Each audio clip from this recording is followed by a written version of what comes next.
Ilang araw po sa inyong lahat mga ka-idol. So magbigay po reaction lang po tayo sa video po na ating napanood tungkol po to sa issue sa inuulat po ng ating tagapagsalita ng palasyo na sinasabing isang mga list of barangays mga ka-idol na drug free na. Yun ang ipinagmalaki po ng ating tagapagsalita na talagang may record na daw di umano. Mantakin mo mga ka-idol na nagpakita ng listahan ang kapal ng mga papel, yung mga bond paper na may sulat di umano sa mga barangay. Pero hindi man napangalanan ang mga barangay mga ka-idol. Sa report po sa NET 25 kaya Ma'am Edin Santos mga ka-idol,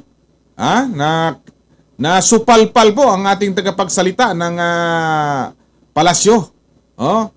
Na sinasabi niyang kung babasahin po to natin tong lahat ng listahan na to, aabutan tayo ng gabi hindi pa matatapos.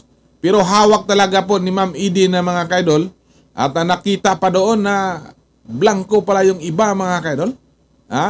So panoorin po niyo yung video na ito mga kaidol. Kung gaano to ka ano bang ginagawa? Nagtatanong na po tayo mga kaidol, Mahilig talaga to si Ma'am Clear. Manang Clear, ayusin mo yung ulat mo sa taong bayan na wag nating ibudol ng ating listahan diyan. Para mapatunayan po sa lahat ng mga tao kung isabihin natin kung saang barangay po ang totally drug free na mga kaidol. So wag nating ibudol ang ating mga taong bayan. So panoorin po yung report mga kaidol. Kayo nang bahalang humusga. Ano ba talaga to yung ating tagapagsalita ng palasyo mga kaidol? Dito po, yung sasabi niyo mga barangay na nasasabi nating drug clear, drug free. Hawak na natin ngayon yung listahan ng mga pangalan ng drug cleared na mga barangay nationwide. Mga bilang lamang po ng mga barangay yung nandito at wala yung mga pangalan ng mga barangay na ating ang naitanong dun sa previous briefing.